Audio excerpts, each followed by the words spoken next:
যে কোনো সিচুয়েশনে কাজ করার জন্য নির্বাচিত সরকারের জন্য তো সেটা অনেক সহজ। স্বাভাবিকভাবে জনগণের আস্থা নিয়ে, জনগণের সমর্থন নিয়ে কাজ করতে হয়। স্বাভাবিকভাবে নির্বাচিত সরকারের সিদ্ধান্ত নিতে অনেক সুবিধা, কারণ জনগণের ম্যান্ডেট থেকে। এবং নির্বাচিত সরকার যেটা করতে পারে সেটা শুধু নিজের দলের মধ্যে নয়, প্রত্যেকটি দলের সাথে একটি সম্পর্ক। আমাদের ব্রাজিলের অ্যাম্বাসেডর সাহেবের সাথে কাছাকাছি লম্বা বেঁচে গেছে, এবং লম্বা হলেও আমার মনে হয় বস্তুনিষ্ঠ আলোচনা হয়েছে বিদেশের সম্পর্কের মধ্যে। বিশেষ করে তারা আগামী দিনের নির্বাচিত সরকার আসলে ব্রাজিলের সাথে কি কি কাজ করার সম্ভাবনা আছে এগুলো দীর্ঘ আলোচনা করেছে, এবং এখানে বেশি গুরুত্ব দিয়েছে কৃষি। আপনারা জানেন কৃষিতে ব্রাজিল অনেকটা এগিয়ে আছে, এবং তাদের কৃষি এবং লাইভস্টক অনেক বড়। সেখানে কিভাবে আমাদের আগামী দিনের আমাদের সহযোগিতা কোন ক্ষেত্রে করা যেতে পারে, এবং কৃষির ক্ষেত্রে একটি বিশাল সম্ভাবনার মধ্যে যেহেতু ব্রাজিল, বাংলাদেশের কৃষিতে আমাদের তো আমরা ভালো করছি কৃষিতে, কিন্তু আমাদের তো অনেক বড় একটা জনসংখ্যা। এই জনসংখ্যাকে আমাদের যদি আমরা যদি আত্মনির্ভর হতে চাই কৃষিতে, তাহলে আমাদের কৃষিকে আরো সামনের দিকে এগিয়ে নিয়ে যাওয়ার জন্য আমরা কি করতে পারি। এবং ব্রাজিলের সাথে এই সহযোগিতার মাধ্যমে আমাদের কৃষি এবং লাইভস্টক আমাদের যে কোঅপারেশন করার সুযোগ, বিশাল সুযোগ আছে। সেই বিষয়ে দীর্ঘ আলোচনা হয়েছে কোন কোন এরিয়াতে আমরা দুগ্ধ, আমাদের দেশের দুগ্ধের যে সরবরাহ এটা অনেক বেশি বাড়ানোর সম্ভাবনা আছে। আমাদের লাইভস্টকের মাধ্যমে, বিফ ফ্যাটেনিং এর মাধ্যমে আমাদের নিজস্ব কনজাম্পশন করে রপ্তানিরও সুযোগ আছে, এবং এগ্রিকালচার প্রোডাক্টের বেলায় এবং এগ্রিকালচার প্রোডাক্টের প্রবৃদ্ধি আরো কিভাবে বাড়ানো যায়। আমরা কম জমিতে বেশি ফসল ফলাতে হবে, এই জন্য কিভাবে বাড়ানো যায় সেটা আলোচনা হয়েছে, দীর্ঘ আলোচনা। এবং আরেকটি ইন্টারেস্টিং আলোচনা হয়েছে আজকে, সেটা হচ্ছে স্পোর্টস। আপনারা জানেন ব্রাজিল ফুটবল, ব্রাজিল ফুটবল তো আছে এবং ওটা স্পোর্টস নেশন হিসেবে পরিচিত। বাংলাদেশের সাথে আমাদের স্পোর্টসে সহযোগিতা কোথায় কোথায় করা যেতে পারে, এবং তারা খুবই ইন্টারেস্টেড ব্রাজিলিয়ানরা বাংলাদেশের সাথে আমরা কোঅপারেট করার জন্য। ফুটবল সহ, ফুটবল, বাস্কেটবল সহ বিভিন্ন স্পোর্টস এরিয়াতে তারা কাজ করতে চায় বাংলাদেশের সাথে। এবং সবচেয়ে ইন্টারেস্টিং হচ্ছে আমাদের অ্যাক্টিং চেয়ারম্যান সাহেব তারেক রহমান, ওনার বিশাল একটা ইন্টারেস্ট আছে স্পোর্টসটাকে এগিয়ে নিয়ে যাওয়ার জন্য। এবং সেই ক্ষেত্রে আমরা মনে করি ব্রাজিলের সাথে আমাদের একটা ফুটবল সহ অন্য স্পোর্টসের কোঅপারেশনের যথেষ্ট একটা বড় সুযোগ আছে। তো সেই জায়গাটা আমরা কাজ করবো, সুযোগ যখন সময় মতো যদি সুযোগ পাওয়া যায়। এই এরিয়াতে মোস্টলি আগামী দুই দেশের মধ্যে সাংস্কৃতিক ইত্যাদি আলোচনা হয়েছে।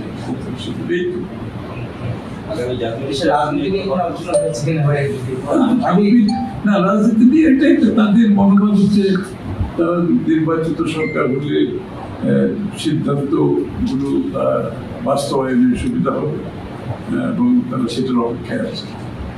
নির্বাচিত সরকারের পক্ষে তো যে কোনো সময়, যেহেতু জনগণের ম্যান্ডেট নিয়ে যারা কাজ করে, যে কোনো সিচুয়েশনে কাজ করার জন্য নির্বাচিত সরকারের জন্য তো সেটা অনেক সহজ। স্বাভাবিকভাবে জনগণের আস্থা নিয়ে, জনগণের সমর্থন নিয়ে কাজ করতে হয়। সুতরাং আন্তর্জাতিকভাবে যেটা হয় সেটা তো বাংলাদেশের নিয়ন্ত্রণের বাইরে কোনো ধরনের, কিন্তু সেটাকে মোকাবেলা করার জন্য তো স্বাভাবিকভাবে নির্বাচিত সরকারের সিদ্ধান্ত নিতে অনেক সুবিধা, কারণ জনগণের ম্যান্ডেট থেকে। এবং নির্বাচিত সরকার যেটা করতে পারে সেটা শুধু নিজের দলের মধ্যে নয়, প্রত্যেকটি দলের সাথে একটি সম্পর্ক, রাজনৈতিক সম্পর্ক যেটা থাকে সেটা তো সহযোগিতা করতে অনেক সহজ হয়ে যায়। কারণ সকলের সাথে তো আমাদের রাজনৈতিক সম্পর্ক আছে, আমরা ভিন্ন দল করলেও একটা জিনিস যেটা বিএনপি আগামী দিনে বিশেষভাবে মনোযোগী হচ্ছে, আপনাদের মাথায় রাখতে হবে, সেটা হচ্ছে বাংলাদেশের রাজনৈতিক সংস্কৃতিতে একটা বড় ভূমিকা, যে আমরা জাতীয় স্বার্থে আমরা সবাই ঐক্যবদ্ধ থাকি।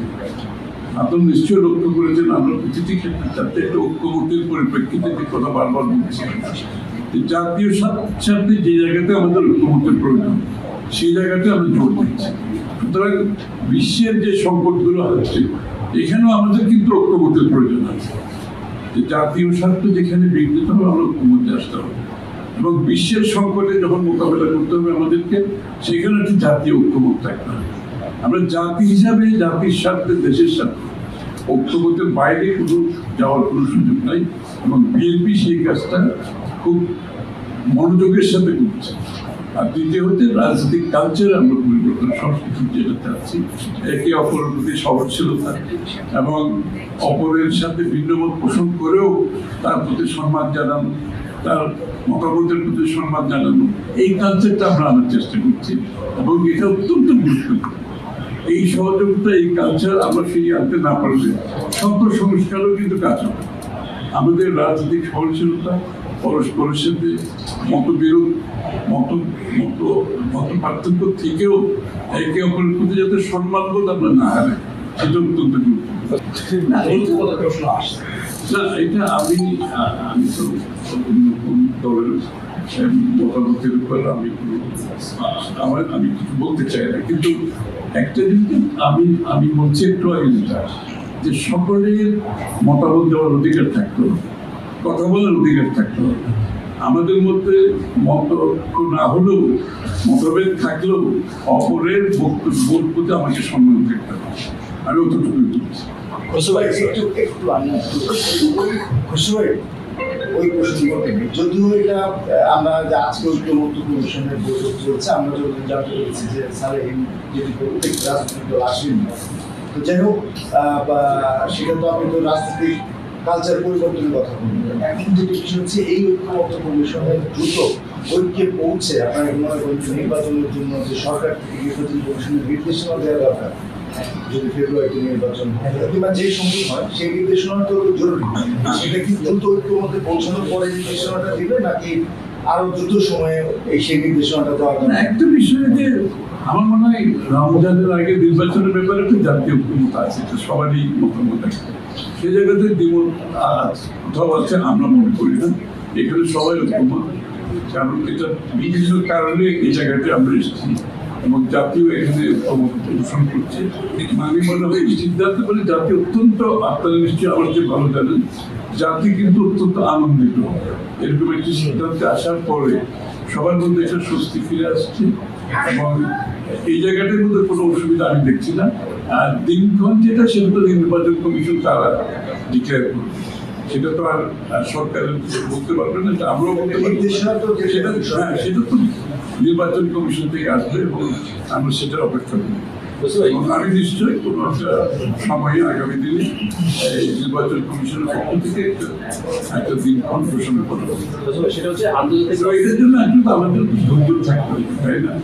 একটু অস্থিরতার মধ্যে সার্বক্ষণিক থাকলে তো চলবে, একটু ধৈর্য ধরতে হবে, একটু সহনশীল হতে হবে।